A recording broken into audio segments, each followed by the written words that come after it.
What I object to is the craze for machinery. Not machinery as such. The craze is for what they call labor-saving machinery.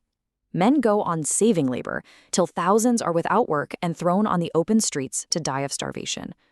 Those are the words of Mahatma Gandhi. And wow, they really hit right at the heart of a tension that's defined modern economies for literally decades.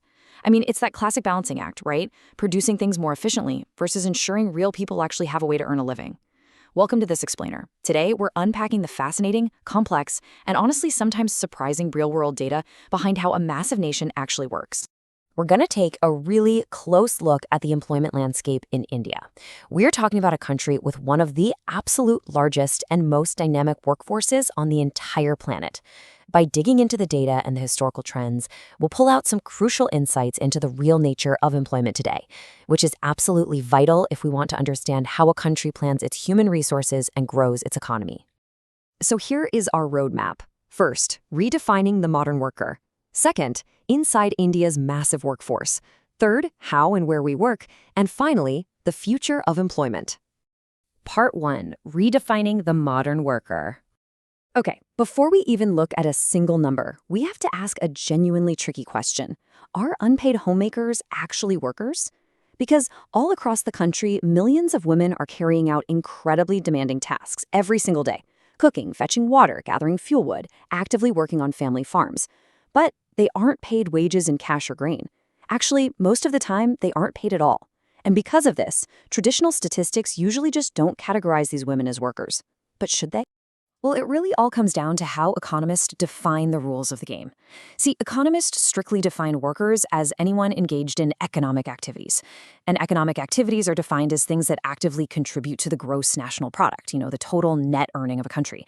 So there's this massive ongoing debate right now among social scientists about whether unpaid domestic and farm labor should officially be recognized as contributing to that gross national product. Because right now, this really narrow definition of work leads to women's labor basically being ignored, which drastically underestimates the true number of working women in the country. Moving on to Part 2, inside India's massive workforce. 545 million. I want you to just take a second and let that number sink in. During the 2022 to 2023 period, India had a workforce of roughly 545 million people actively engaged in economic activities. And since the vast majority of the population lives in rural areas, about 2/3 of this massive workforce is rural. I mean, it is just a staggering mobilization of human effort. Now, when we break down that 545 million demographically, we get what's called our worker population ratio. Basically, overall, for every 100 people in India, about 44 are workers. But check out the gender divide here. Men make up about 77% of the total workforce. Meanwhile, for every 100 urban females, only about 20.7 are officially engaged in economic activities. So why the huge gap? Well, the data suggest a couple of things. In areas where men earn higher incomes, families sometimes actually discourage female members from taking up jobs. And of course, that's completely compounded by that super narrow definition of work we just talked about, which completely leaves out domestic labor. Part 3. How and where we work. It's so easy to assume that having a job automatically means you're going to an office and pulling in a regular salary. But the reality on the ground is completely different. Only 22% of the workforce are regular salaried employees, meaning they're hired by an enterprise and paid on a steady basis. A massive 58% are self-employed. These are individuals who own and run their own enterprises to make a living. That could be anything from running a small farm to operating a vegetable stall on the pavement to a high-end professional practice. And then we have the remaining 20%, who are known as casual wage laborers. Think of things like brickmaking, which is a really classic example of this kind of work. These laborers are casually engaged on other people's farms or businesses, and they only get paid for the very specific work they do that day. They don't have the safety net of a regular salary, and they don't have the independence of being self-employed.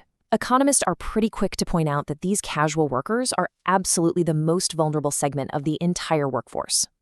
So that's how they work, but where exactly are they working?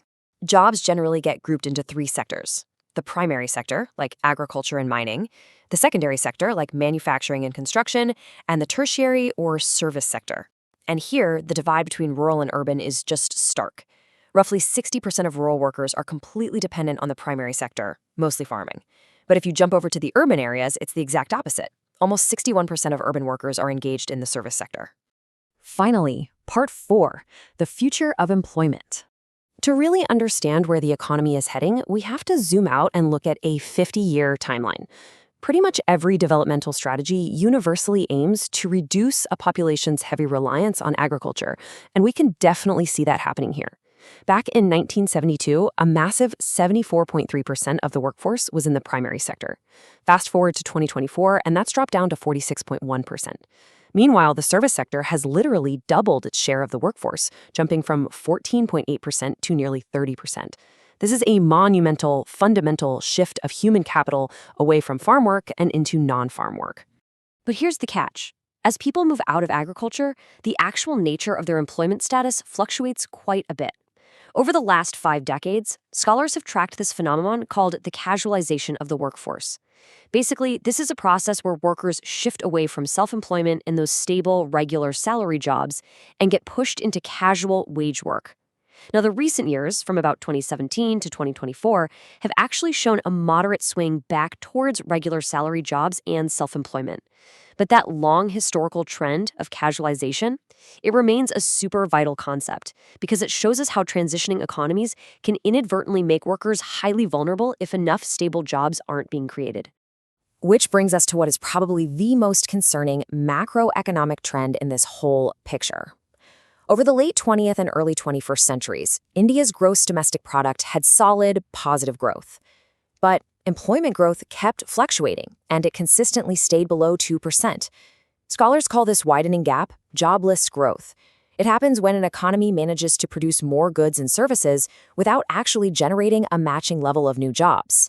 So we're becoming way more productive, but we aren't necessarily needing more human hands to do the work. And that leaves us with one incredibly vital question.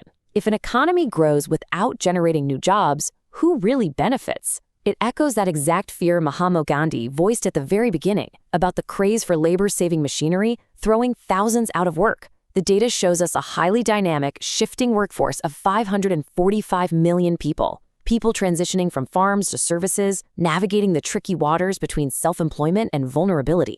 Understanding these trends isn't just about passing an economics class. It's about understanding the daily reality of human livelihood. Thanks so much for joining me on this explainer, and I really hope this data leaves you eager to dig deeper into the invisible forces shaping our world.